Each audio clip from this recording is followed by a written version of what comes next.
Although the concept of Sayyid is not explicitly defined in the Quran, I included it here because of its firm recognition across all Islamic sects and its similarity to Hinduism, which is often associated with a birth-based social caste system, and criticized by Muslims.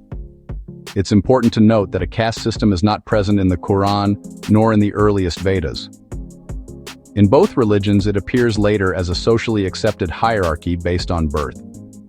Looking at the Vedas chronologically, early Vedic period, books 2 to 7, around 1500-1300 BCE. Middle Vedic period, parts of books 3, 7, and 8, around 1300-1100 BCE. Later editions, books 1, 8, 9, and 10, around 1100-900 BCE.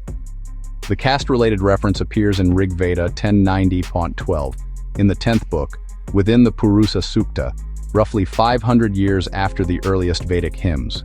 This verse describes the four classes metaphorically as emerging from different parts of the cosmic being, Purusa. It is purely symbolic and was not intended as a prescriptive social law. Many Indologists consider this hymn a later insertion, reflecting the emerging priestly order rather than the structure of early tribal society. In Hinduism, this symbolic reference eventually became a strict birth-based social code. Similarly, in Islam, the Sayyid caste by birth later became the accepted norm.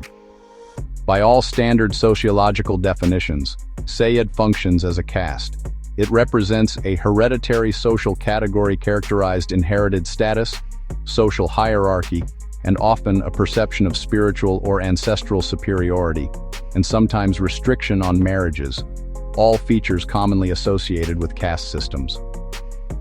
Just as the caste system in Hinduism has no basis in its core scriptures, the title of Sayyid is not mentioned in the Quran.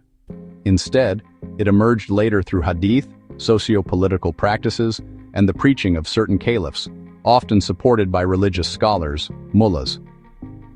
This system may have developed in part as a way to avoid conflict with the descendants of the Prophet Muhammad, offering them social status, power, and financial support in exchange for political stability.